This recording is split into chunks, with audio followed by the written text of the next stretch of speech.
बहुत बहुत मुबारक हो आपको बेटा। अल्लाह आपको खुश रखे बहन। कारी, तुम्हें बेटे की शादी मुबारक हो। आपको भी मुबारक हो सरकार। जाओ उससे मिल लो।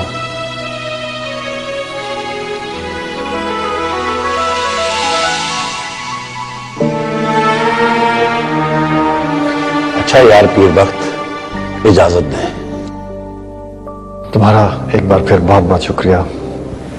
इसकी हिफाजत अब तुम्हारी जिम्मेदारी है। शुक्रिया की क्या बात है, आप पे जान भी कुर्बान है।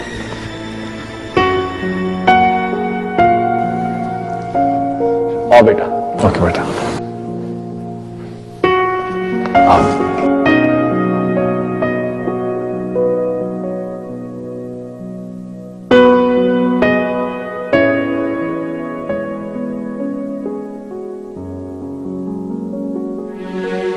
तुम्हारा बड़ा हिसाब निकलता था मेरी तरफ।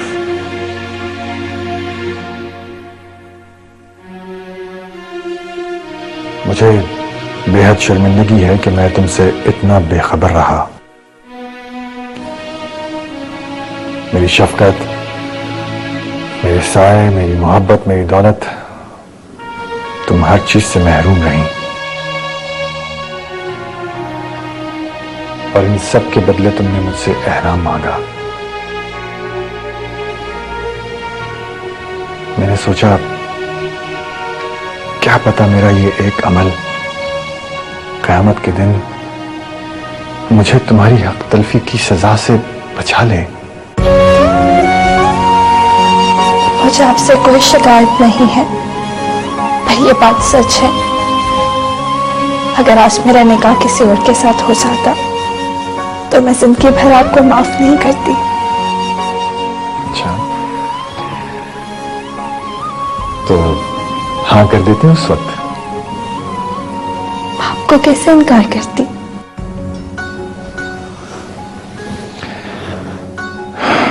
मगर तुम्हारा ये मजबूर बाप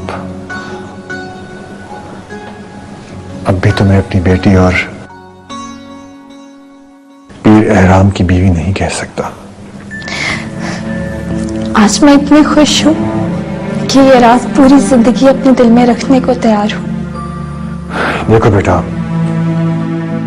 एक मजबूर बाप की बेटी होते हुए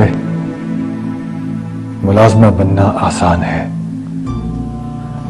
एक बेटी ये कुर्बानी आसानी से दे सकती है, लेकिन एक साहिब हैसियत और एहराम जैसे शख्स की बीवी होते हुए मुलाजमा बन जाना बहुत मुश्किल काम है।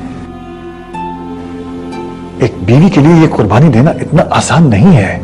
आप भी तो एक साहिब हैसियत शख्स है, पर अम्मा मुलाजमा बन के रह ही रही है ना। मोहब्बत सब करवा लेती है, बस ये डुगडुगी बचने की देर होती है, फिर इंसान वैसा ही तमाशा करने पे मजबूर हो जाता है जैसा मोहब्बत चाहे।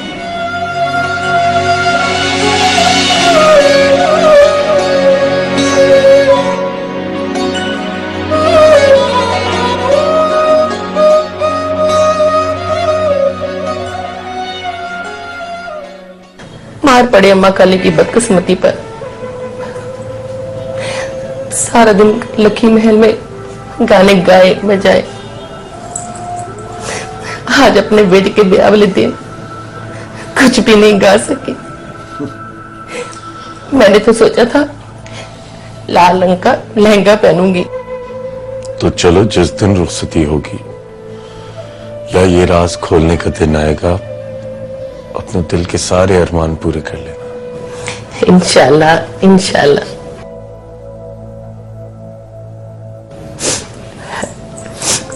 वैसे छोटे सरकार, आपने गुड्डी बीबी को आसरा देकर अच्छा नहीं किया। गुड्डी को मैंने कोई आसरा नहीं दिया। ये गलत फहमी है जो सबको हो गई है। अब गलत फहमी हो या बीमारी, इन दोनों का कोई ना कोई तो इलाज होगा ना। मेरी इस लकी महल में 2 औलादें हैं, अगर एक खुश है तो दूसरी नाखुश, तो माँ तो फिर भी नाखुश हुई ना। मेरी माने तो उसे किसी दूसरे तरीके से समझा दें, राज भी रह जाए और उसका दिल भी ना टूटे। दिल अगर गलत जगह लग जाए तो उसे टूट ही जाना होता है।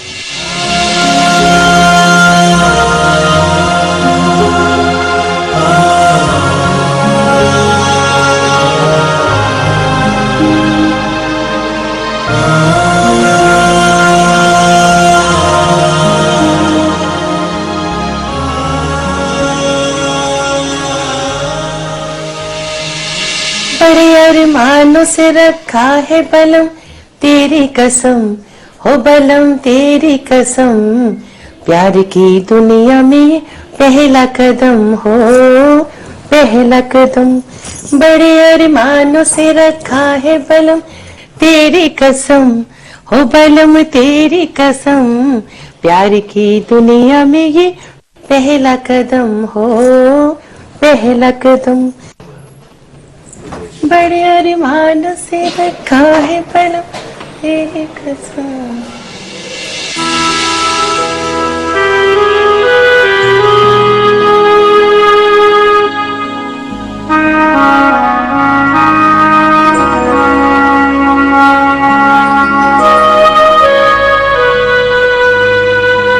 तुमने सोचा होगा मैं मर जाऊंगा, है ना? मुझे क्या पता था कि ये जहर हम दोनों को जिंदगी दे जाएगा। मैंने अब्बा जी से वादा किया है कि ये राज राज ही रहेगा। हम दोनों लखी महल की छत के नीचे सरकार और मुलाजमा होंगे। असल में तुम सरकार और मैं मुलाजिम बन जाऊंगा। मैं ऐसा सोच भी नहीं सकती। मैं तो सोच सकता हूं ना। हाथ छोड़े मेरा। मैंने अब्बा जी से वादा किया है कि हम दोनों इस निकाह को मंगनी समझेंगे। वादा तुमने किया है, पूरा भी तुम ही करोगी। मैं तो अपनी बीवी को मंगेतर नहीं समझूंगा।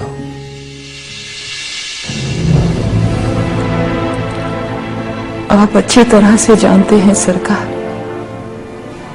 ऐसे छुपे हुए निकाह की सूरत में नुकसान हमेशा औरत का होता है। तुम भी अच्छी तरह जानती हो कि मेरे पास इसके अलावा और कोई चारा नहीं था।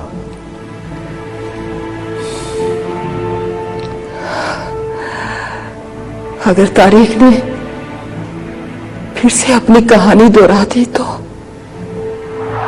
मेरी ताया सरकार जैसी बुजुर्ग और बीमार मां नहीं है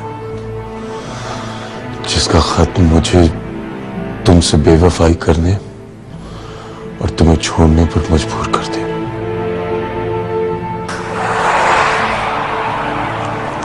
कल तक जो राज राज बन के रह जाना था, आज एक नाकाबिले फरामोश हकीकत बन गया है, जिसे हर हाल में एक ना एक दिन जाहिर होना ही है। मुझे नहीं पता कब, मगर जिस दिन ताया सरकार ने मुझे इजाजत दी, उसी दिन मैं पूरी दुनिया के सामने तुम्हें अपनी बीवी कबूल कर लूंगा। सब कहने की बातें हैं बड़े सरकार, ये हकीकत तूफान बन के लखी महल में आएगी। मैं, आप, छोटे सरकार और नूरा फिरोज सब शर्मिंदगी की धूल में आट जाएंगे। मैं तो मुंह छुपा के चली जाऊंगी, मगर आप, छोटे सरकार, नूरा फिरोज। नहीं नहीं नहीं मलिका, नहीं। इस बार तुम कुर्बानी नहीं दोगी। तुम क्यों जाओ कहीं मुंह छुपा के? कभी कभी बड़े भी बच्चों से बहुत कुछ सीख लेते हैं। मैंने एहराम से अपनी मोहब्बत को एहतराम देना सीख लिया है। जब सही वक्त आएगा तो कुदरत इन दोनों राजों से खुद ही पर्दा उठा देगी। और इस बार जो तूफान आएगा उसका मुकाबला हम दोनों साथ खड़े होकर करेंगे। अल्लाह पे भरोसा रखो। और मेरा ख्याल है कि अब तुम लोगों को वापस चले जाना चाहिए। फजर से पहले पहले पहुंच जाओ तो बेहतर है।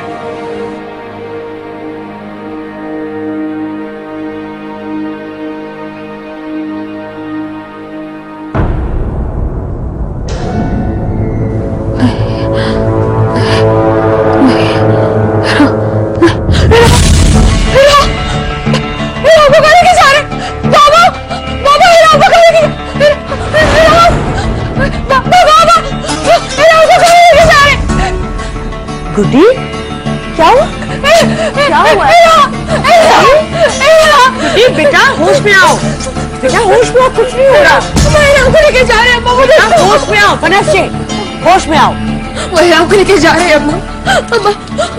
नहीं बेटा, बेटा वो ठीक है, एहराम बिल्कुल ठीक है, वो तो वापस घर आ रहा है। तुम खामखा परेशान हो गई थी, वो ठीक है। बहुत बुरा ख्वाब था, मैंने देखा रात का वक्त है और एहराम का जनाजा लॉन से उठाया जा रहा है और ये रहे कि हालत मम्मी की घर जनाजा दफन होगा। हाँ, आप और मैं जी के कह रहे कि नहीं, उसका जनाजा लखी महल में दफना दे। ये लो पानी पियो बेटा, कुछ नहीं हुआ, बुरा ख्वाब था, बिल्कुल ठीक है एहराम। उसे तो छुट्टी भी मिल गई है, तुम्हारे बाबा उसे घर लेकर आ रहे हैं, कुछ नहीं हुआ उसे। पर डॉक्टर्स तो कह रहे थे कि वो बहुत डिप्रेशन में है और जब तक उसे साइकियाट्रिस्ट नहीं देख लेगा उसको घर ले जाना खतरनाक है। मैंने पूछा था तुम्हारे अब्बा जी से, उन्होंने बताया है कि वो वजह ही खत्म हो गई है जिसकी वजह से उसने ये हरकत की। अब ऐसा नहीं होगा। क्या पापा ने दोनों रिश्ते तोड़ दिए? नहीं, ये इतना आसान नहीं है। क्या मतलब? क्यों नहीं आसान? हम दोनों वहां शादी करना नहीं चाहते और ना करेंगे। एक की जान तो मौत से बच गई और रही बात मेरी, तो मैं साले से शादी का सुन के शायद अपनी जान बचाने का भी टाइम ना दूं। क्यों पीछे पड़ गई है वो हमारे? तुम दोनों एक दूसरे से इतनी शिद्दत से मोहब्बत करते हो और मुझे पता ही नहीं चला। तुम्हें पता है, उसने तो तुम्हारे बाबा से तुम्हारा हाथ भी मांग लिया था। बड़ी मिन्नतें कर रहा था गरीब, पता नहीं मुझसे क्यों कतराता है। मैंने जब पूछा तो साफ मुकर गया। अम्मा, तो आप कुछ करें ना, हम दोनों एक दूसरे के बगैर मर जाएंगे। और अब चाहे जो भी हो, बाबा को हमारा साथ देना ही होगा।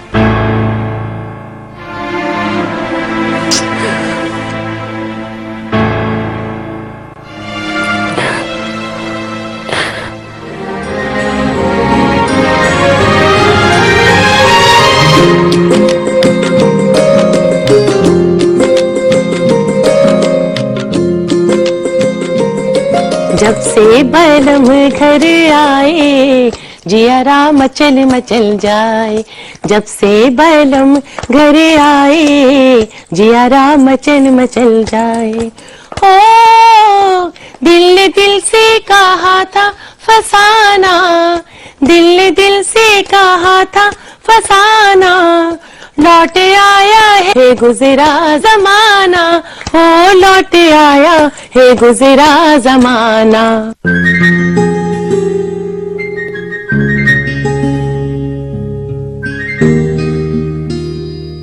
खुशियाँ साथ साथ लाए जिया राम मचल मचल जाए। जब से बैलम घर आए जिया राम मचल मचल जाए। जब से बैलम घर आए जिया राम मचल मचल जाए। माशाल्लाह, शुक्र। कैसी तबीयत है अब तुम्हारी? बेहतर हूं। डॉक्टर क्या कह रहा था साईं? जब से बैलम घर आए जिया राम मचल मचल जाए। लाके आंखों में दिल में बिठाऊं, लाके आंखों में दिल में बिठाऊं, मुस्कुरा के सितारे लुटाऊं, हो मुस्कुरा के सितारे लुटाऊं। आशा झूम झूम जाए जिया राम मचल मचल जाए। जब से बैलम घर आए जिया राम मचल मचल जाए। जब से बैलम घर आए जिया राम मचल मचल जाए।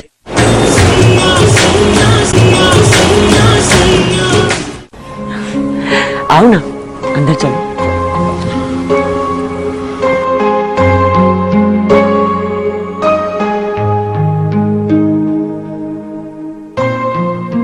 गुड्डी भी तुम्हारे लिए बहुत परेशान हो रही थी।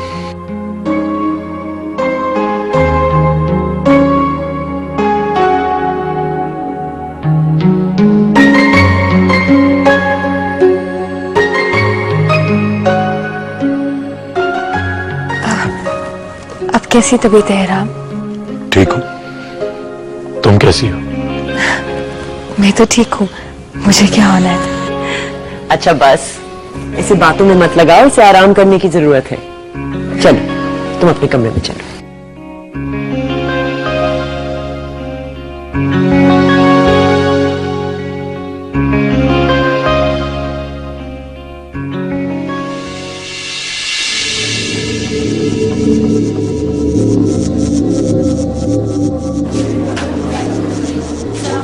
बख्तावाला गांव से एक पेशेंट एडमिट है, पीर राम के नाम से।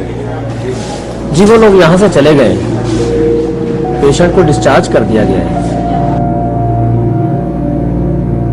चले गए और हमें बताया भी नहीं।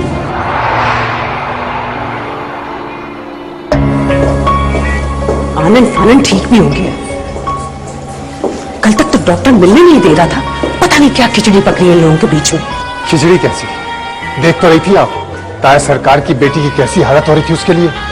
इस बार तुम्हारे ताया सरकार की बीवी की तरह उसकी बेटी खुशकिस्मत नहीं होगी। अपना पिया हुआ जहर का घूंट जो हल कड़वा करता है ना, उसे औलाद की उम्मीदें शरीरी बख्शती हैं। शहर बानो ने जो मेरा मंगेतर छीन के मेरे साथ किया ना, वो मैं अपनी बेटी के साथ किसी भी सूरत में नहीं होने दूंगी। इस बार हमारी बोई हुई फसल हम ही काटेंगे, शहर बानो नहीं। चलो लकी महल चलो।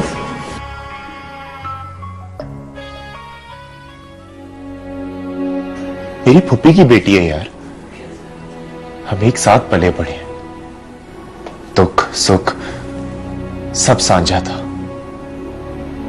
कभी उसके बाप के बारे में सोचा ही नहीं। मोहब्बत करते हुए तो हर किस भी ख्याल नहीं आता। हस्ब का नस्ब का तीन धर्म अपने पर आए, किसी भी चीज का होश नहीं रहता। अल्लाह अल्लाह करके उसे मेरी मोहब्बत का एहसास हुआ था, बुला रही थी मुझे। और किस्मत तो देखो, फुप्पी भी मान गई थी।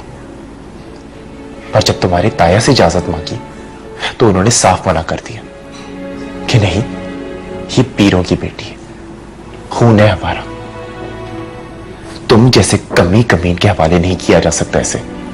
पर जब उसके बाप ने उसकी कभी खबर ही नहीं ली, ना जाने कौन था, हम तो उसे जानते भी नहीं थे। ताया सरकार को चाहिए था कि अल्लाह का नाम लेके तुम्हें हाँ कर देते। तुम पीरों को अपना खोया हुआ खून भी अजीज है, और हमारा खून तुम लोगों के नजदीक कोई अहमियत नहीं रखता। कुछ लोगों के हिस्से में गुस्सा आता है, कुछ के हिस्से में प्यार। तेरे हिस्से में इसका गुस्सा आया है राबेल, चलो ये भी बहुत है। गुस्सा सुनाने को ही सही, इसने तुम्हें बुलाया तो? राबेल, आई एम सॉरी।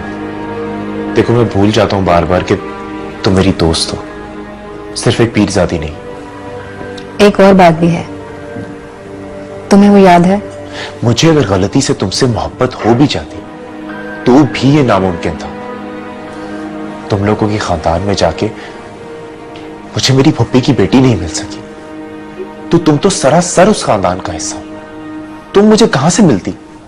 दोनों तरफ एक दूसरे के लिए एक जितनी ही कशिश हो तो इंसान मिलके ही दम लेता है।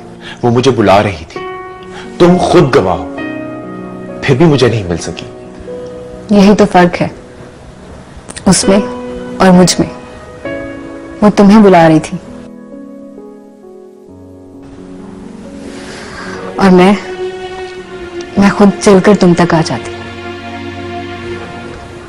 हम दोनों पहले शादी करते, फिर दुनिया को बताते। देखो राबेल, तुम खुद को मेरी ख्वाहिश और जुस्तजू में प्लीज आया मत करो।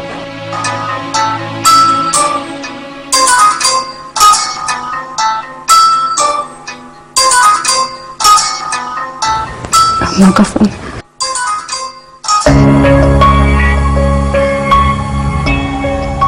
हेलो अम्मा।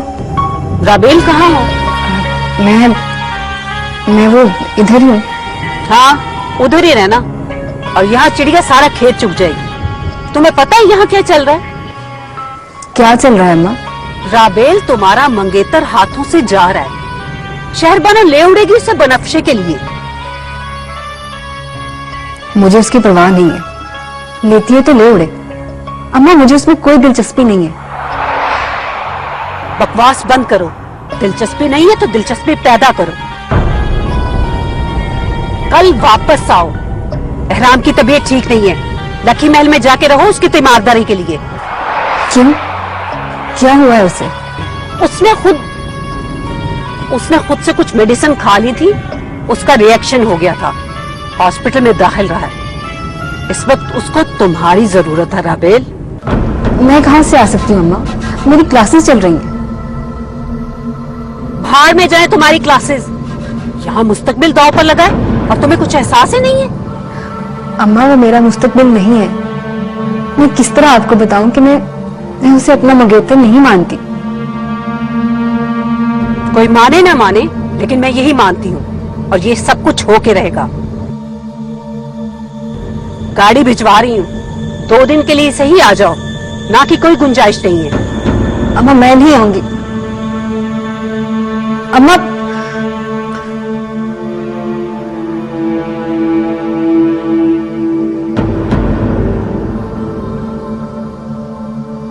क्या हुआ? मेरे सो कॉल्ड मंगेतर की तबीयत खराब है। अम्मा को लगता है कि ताया सरकार अपनी बेटी की शादी उससे करवा देंगे, और मुझे कह रही है कि 2 दिन के लिए आके लकी महल में रहो। Lucky Mahal? राबेल प्लीज जाओ यार वहां पे, और जाके मेरी बात नूर अफरोज से करवाओ।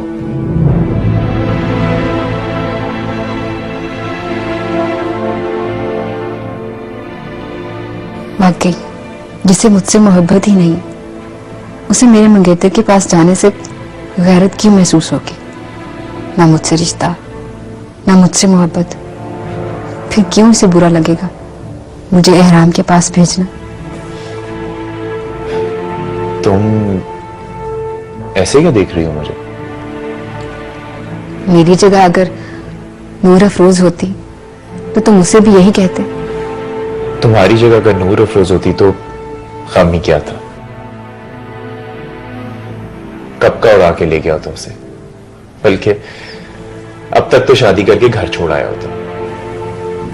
हो सकता है कि नूर अफरोज को तुमसे मोहब्बत ही ना हो। उसने खुद कहा है और तुम्हारे सामने कहा है। तुमने खुद मेरी उससे फोन पे बात करवाई है। क्या पता उसने किसी और के लिए मोहब्बत की बात की हो और तुमने अपने लिए समझ ली। अधूरी बातों के मतलब अक्सर बदल जाया करते हैं। वो अच्छी तरह जानती थी कि मैं अपनी मोहब्बत के बारे में पूछ रहा था, और मेरी मोहब्बत सामने होते हुए वो भला क्यों किसी और की मोहब्बत झोली में भरने लगी? अच्छा ये बताओ कि तुम तुम कल जा रही हो ना लकी में? नहीं। चली जाओ ना यार, क्या पता उसे तुम्हारी मदद की जरूरत हो।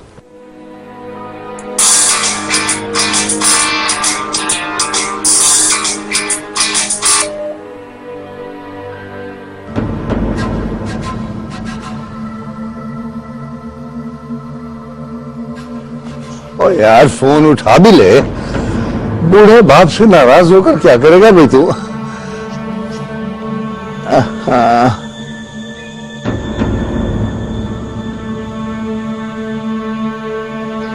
रिश्ता तुझे बड़े लोग नहीं दे रहे और गुस्सा सारा गरीब बाप पर निकाल रहे, ये तो कोई बात ना हो यार।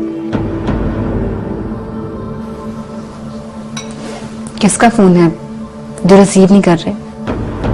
उस बाप का जो अपने बच्चे की जुबान ही नहीं समझता। क्या मतलब? मतलब ये कि मेरे अब्बा का फोन है, वो तो जैसे बेहिस्सी हो गया मेरे मामले में।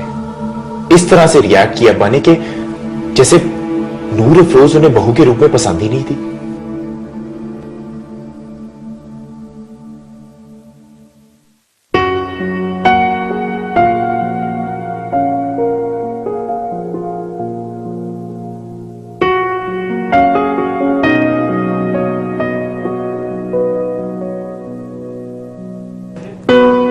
छोटे सरकार, चले अब उठ जाए, कुछ फल खा लें।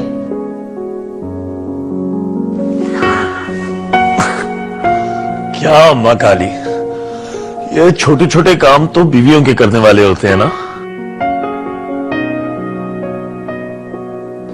वो इसी घर में रहती है, आप चाहती तो ये फल उसके हाथों भिजवा देती। यहाँ की दीवारों की सिर्फ कान नहीं, जबान भी है।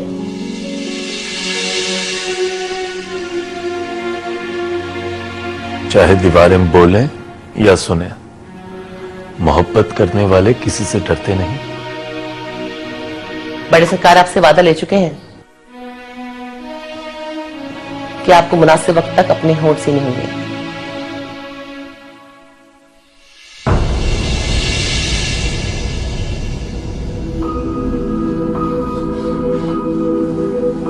तुम कब आई? गुड्डी दीदी, आप कब आई? आपके आने के तो पता ही नहीं चला।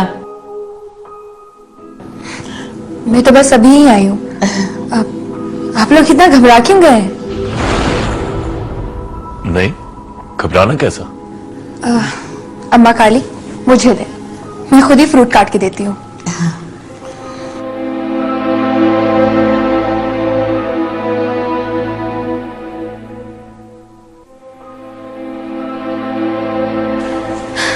अब कैसी तबीयत है?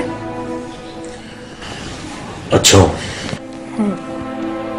वैसे सबको डरा ही दिया था आपने। कभी ऐसी हरकत की नहीं है किसी ने लकी महल में।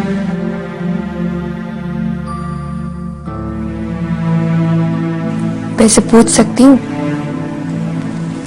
आप अपनी जान किसके लिए दे रहे थे?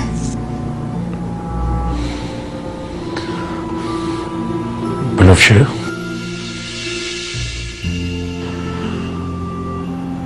मैंने तुम्हारा नाम नहीं लिया, मैंने सिर्फ तुम्हें मुखातिब किया है। मुझे नहीं पता कब, किस वक्त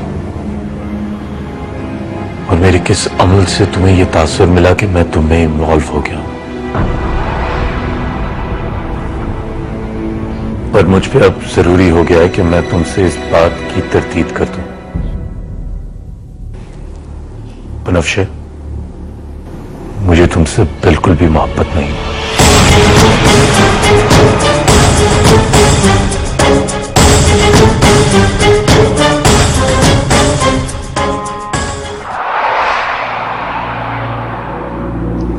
अरे आपा, आप इतनी सुबह सुबह? खैरियत? सलाम ताई। वालेकुम सलाम। क्यों, तुमने क्या समझा था तुम एहराम को 7 पर्दों में छुपा के घर ले आओगी और हम उससे मिलने भी नहीं आएंगे यहाँ? मैं क्यों छुपाऊंगी उसे 7 पर्दों में? ये तो तुम भी जानती हो और मैं भी। आप फिर शुरू हो गई।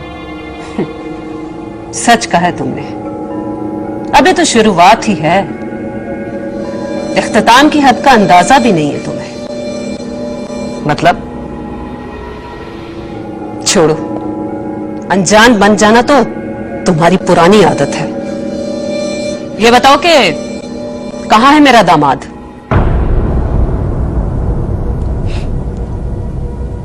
ऊपर है, अपने कमरे में। वो आराम कर रहा है।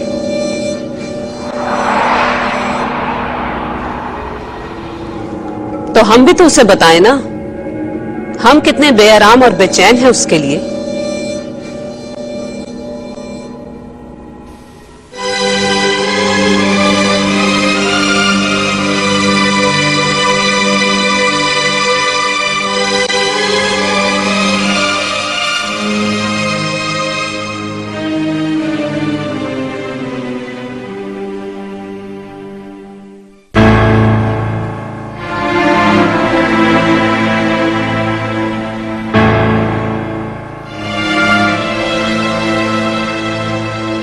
मैंने कभी भी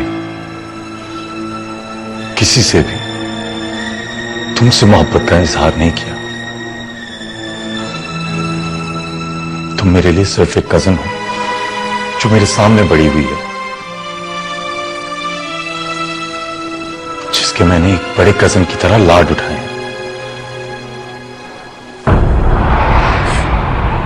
पर आपने खुद कहा था कि आपको जश्न वाले दिन मोहब्बत हुई थी। हुई थी, मगर तुमसे नहीं। आप बाबा से उनकी बेटी का हाथ मांग रहे थे। ओ गॉड, वो तुम नहीं हो।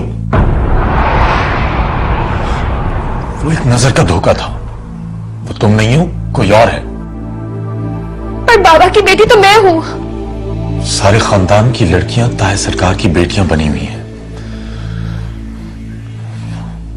वो कोई और है। कौन है वो? वक्त आने पर बताऊंगा।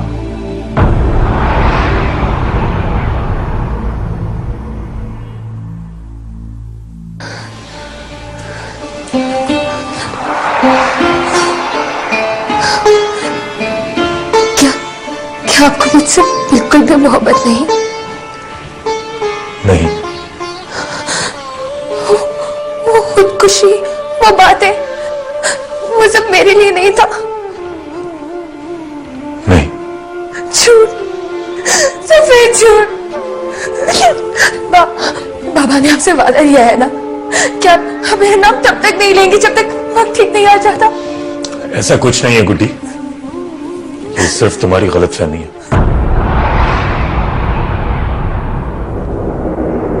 अब आप चुप करके मेरी बात सुने। बाबा ने आपसे जो भी वादा लिया मुझे उसकी कोई परवाह नहीं। दादी ने मेरी मंगनी पे साले से किया, मुझे उसकी भी परवाह नहीं। मुझे अगर किसी की परवाह है तो सिर्फ अपने दिल की है, जो आपकी मोहब्बत में फंस चुका है। आप बेशक मुझसे दस्तबरदार हो जाए, लेकिन मैं कभी भी आपसे दस्तबरदार नहीं हो सकती। लगता है गलत वक्त पर आ गए हम लोग।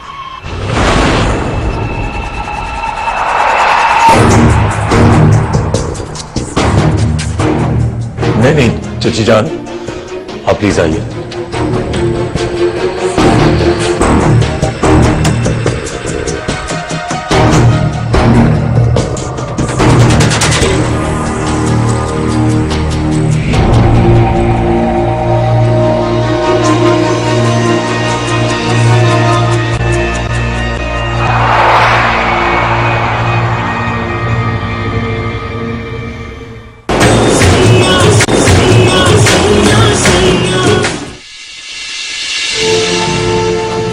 कितनी न डरो तुम्हें जरा भर एहसास नहीं? तुम्हारे मंगेतर ने तुम्हें अपने कजन बल्कि अपने होने वाले बहनोई के साथ इज़हार मोहब्बत करते देख लिया। ये बहना का भी रवैया अजीब था। मुझे यूं नजरअंदाज करके ऊपर चली गई एहराम के पास, जैसे मैं घर में मौजूद ही नहीं। मोहब्बत है ही दायरे का सफर अब्बा। इसमें एक इंसान को महवर बना के